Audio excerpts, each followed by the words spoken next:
Ulysses, Independence, Tawana Circle, and also Girard in the girls 4x800 meter relay. So they're off and going, and should be a pretty good battle. I looked at some times just briefly, but Jeff West has broken the 10-minute mark at 9:55.24.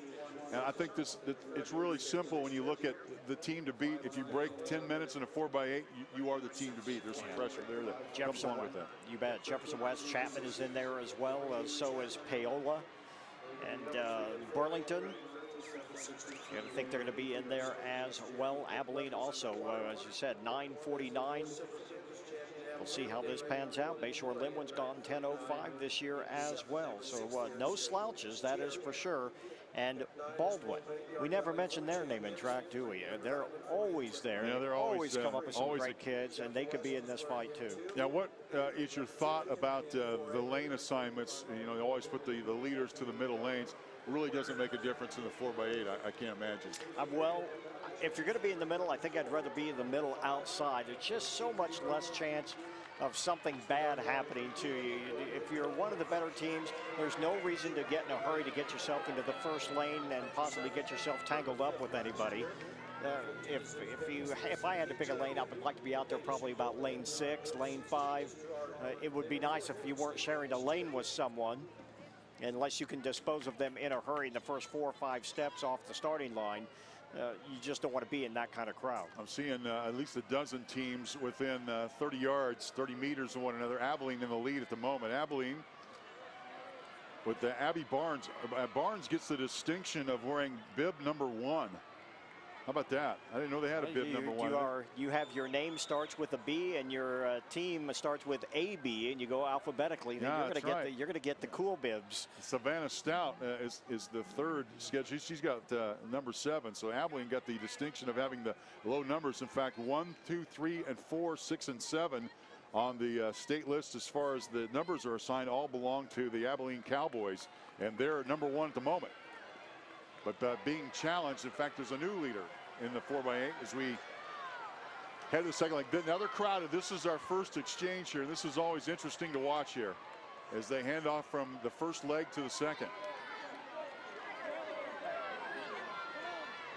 And that is Jefferson West. That is Mariah Murdy getting the handoff for the team in red out in front.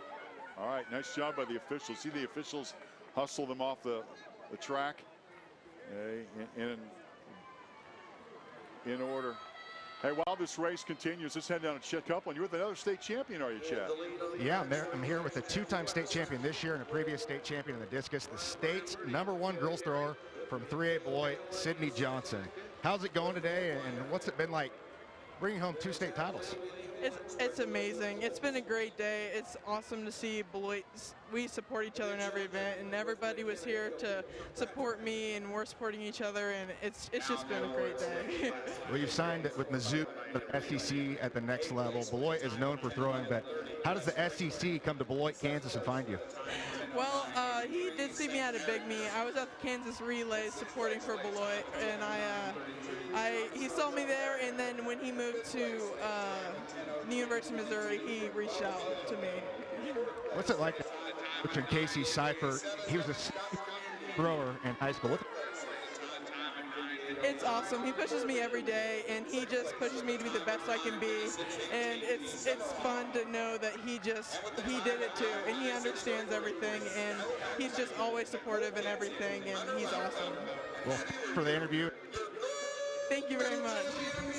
All right, Chet, great to talk to another, not only is track and field, another field events champion, and there's been a lot of outstanding performances off the track. Our concentration television-wise has to be on what's going on at the track at the moment, but we're doing our best to kind of keep you up to speed with what's going on in other places. We've seen some tremendous events and a lot of fun to watch, but in the lead at the moment, is that Chapman? Looks like Chapman is in the lead, and this would be the it's McKenna Kirkpatrick. Okay, so the second leg still, huh? Okay, so we're in the 5th lap. It looks like, or is that where we're at the moment? Yeah. Yes, and Abilene right there got back into the lead while we were away, and now have given it up again. Here comes Jefferson West trying to finish strong, get themselves back towards the front. But Kirkpatrick with a nice kick here for Chapman, keeping them out in front. We'll see how the handoff goes right here. Hand off a clean one. Chapman's got the lead and getting chased from behind. That is Lindsay Anderson for Chapman with the baton now. That is Jefferson West still trying to give chase, but the lead is really stretching out. Look at Anderson trying to put some distance between her and the rest of the field here. Lindsay Anderson scheduled to hand off to Taylor Briggs. We've been talking about her, so if Anderson can get in good shape, I like Chapman's opportunity here. The previous time, 9:57.63. We talked about them being below 10 minutes, and right now, Rod, they are the class of the field. Just two other teams within at least distance. In fact, we have a new second place at the moment. Well, that is Heather Kaler for Jefferson West, who has given up second place. Anderson continuing to drive. Look at that arm swing, so smooth, great rhythm, head nice and still, not leaning back too far. Just straight, her shoulders straight over her rear end. That's just what you want. Nice straight body, very relaxed, good rhythmic arm swing. Looking very, very strong.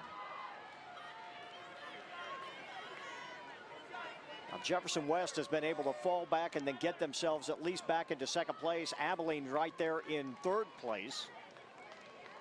But it is no contest right now as Chapman really starting to put some distance between them and the rest of this field. Lindsay Anderson carries the pressure, being the only senior on this Chapman team. And Rod, when you are the senior, they're the leader, the captain by default.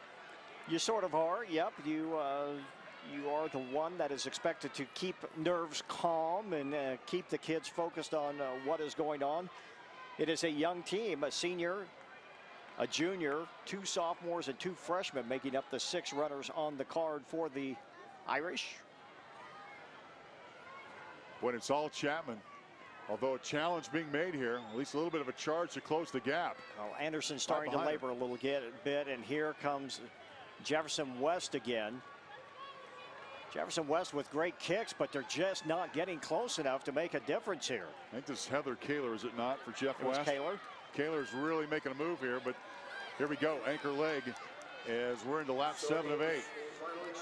We'll see this battle between Jeff West and Chapman. The anchor leg for Jeff West is Mackenzie Tucker. She's a senior, and Taylor Briggs, the freshman who we saw yesterday. Taylor Briggs will get the handoff for Chapman. Look at Briggs. Briggs is absolutely taken off. That 30-meter lead became 50, and now second place is out of camera view. Look at Briggs. She has almost a half straightaway lead on the rest of the field. Try to stay relaxed.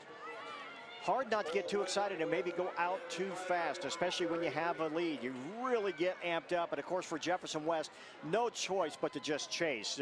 Just run as hard as you possibly can and try to get yourself close without blowing yourself up. But that lead looks pretty insurmountable at the moment. We have seen stranger things happen in a 4x8. All right, there's the rest of the field there as you're taking a look. It's pretty close the rest of the way, but Taylor Briggs and Chapman is in the lead. Battle is for second, third, and fourth. And points will matter. And as you mentioned, keep a grip on that baton. At the front,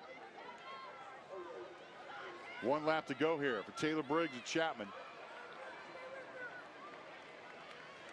We're seeing some other runners in the field. We're going to try to pick up the leaders again as we get ready to go here with one final lap.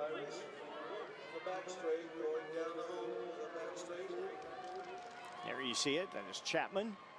Number 183, Taylor Briggs.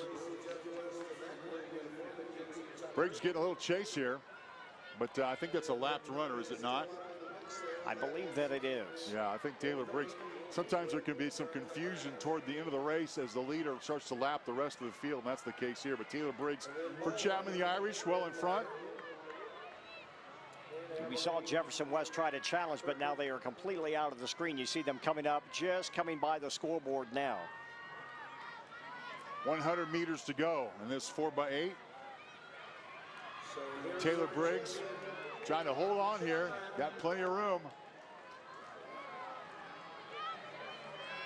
And the team of Madison Smith, McKenna Kirkpatrick, Lindsay Anderson, and Taylor Briggs will win gold for Chapman in the girls 4x800 meter relay in Class 4A. Chapman wins the gold medal. It looks like Jeff West is going to end up being second. Not only that, unofficially, that is the second fastest time in the state of Kansas this year. So that was outstanding. Boy, Briggs ran lap or seventh, the team seventh.